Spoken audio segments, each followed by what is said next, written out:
Hello friends, welcome to my channel Dhruvika Classes. Hope you guys will be great.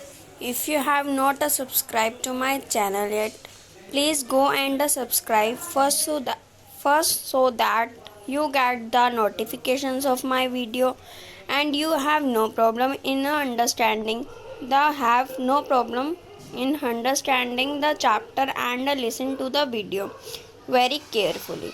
I am making so many parts so that you understand. If I tell everything in one part, then you guys will not understand. Now let's start. Chapter is 1.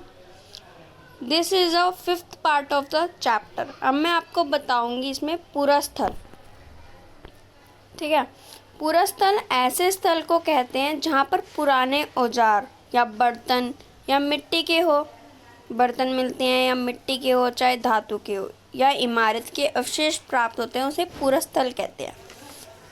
आपको पता है हड़प्पा से क्या मिली थी? मोहर मिली थी. जब railway track की खुदाई हो रही थी क्या मिला था हमें? ईंटें मिल गई थी.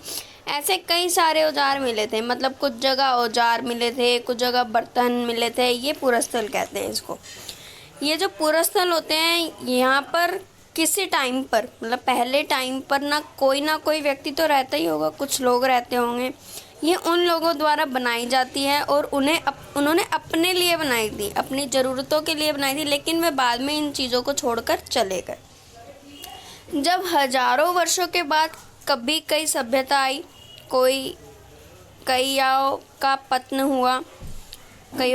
हुआ. जब कभी खुदाई हुई तब पता चला कि ऐसी चीज़ें थी, ऐसे पूरा स्थल था.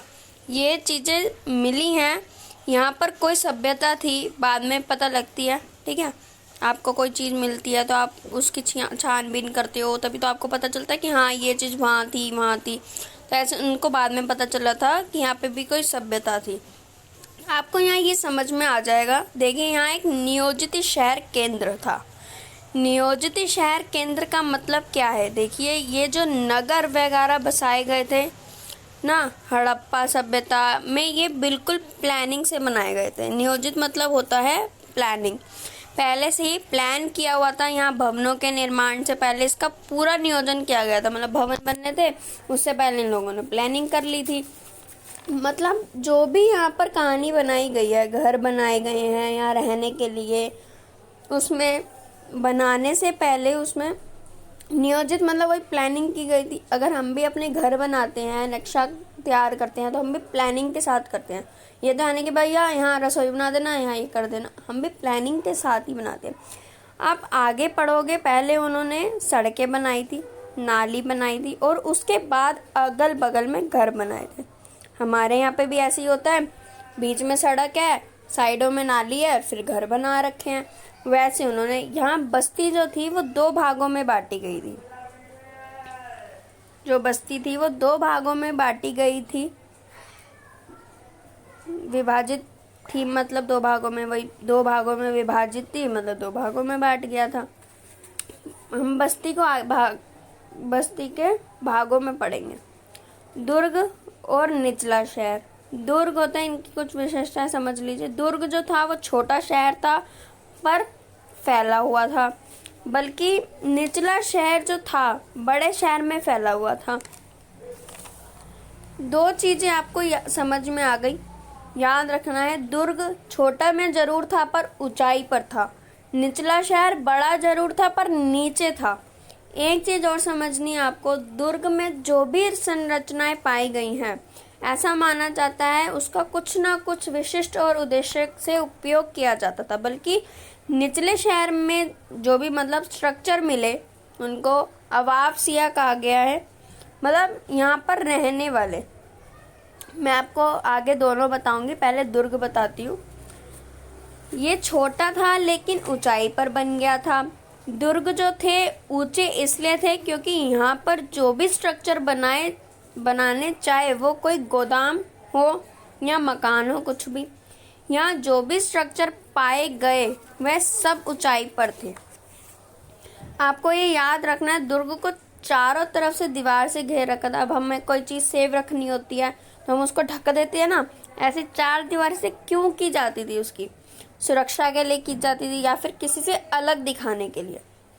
अब घर में कोई आता है, गली में तो कोई नहीं जानता, बहुत दिन बाद वो निकलता था, अरे ये तो हमने देखा ही नहीं।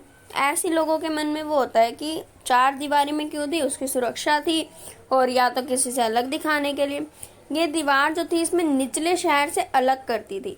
दुर्ग पर बनी संरचना का प्रयोग देखिए, दुर्ग पर जो भी स्ट्रक्चर बने हुए मिले हैं, संरचना बनी हुई मिली है, ऐसा माना जाता है कि इनका जो प्रयोग किया जाता था वो किसी विशिष्ट सार्वजनिक प्रयोजन में किया जाता था। आगे आपको बताती हूँ कैसे कैसे क्या मिला था। इससे पहले आप माल गोदाम का एग्जाम्पल पढ़ लो। देखिए, माल गोदाम मिला है एक, इसका मतलब क्या होता है? यहाँ पर किसी चीज़ का भंडारण किया जाता है, मतलब स्टोरेज किया जाता है, यानी किसी भी चीज़ को स्टोर करके रखा जाता है। यहाँ जो भी माल गोदाम मिला था, इसके नीचे का जो हिस्सा था वो बनाया गया था ईंटों से, और जो ईंटों से तो बनाया ही गया था, और जो नीचे ईंटों का हिस्सा था वो तो मिल गया सुरक्षित, लेकिन जो ऊपर हिस्सा था उन्होंने किससे बनाया था? लकड़ियों से बनाया था। लकड़ियों से बनाया था इसलिए वो इतने पुराने समय तक नहीं रह पाया, वो नदी में नष्ट हो गया। पर आपको ये माल गोदाम याद रखना है।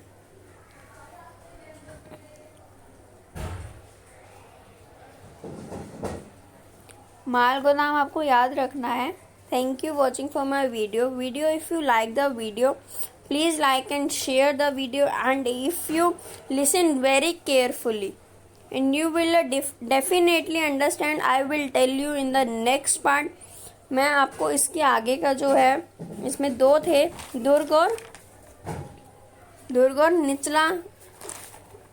निचला शहर, तो मैं आपको इसके आगे का नेक्स्ट पार्ट में बताऊंगी। मैंने आपको पहले भी बोला है कि अगर मैं एक ही पार्ट में हर चीज़ बताती जाऊंगी तो आप लोग बहुत कंफ्यूज हो जाओगे, ना आपको समझ आएगा, ना इतना कंफ्यूज हो जाओगे। इसलिए मैं पार्ट करके बना रही हूँ वीडियोस को कि आप लोगों अच्छे से समझ पाए। ठीक है।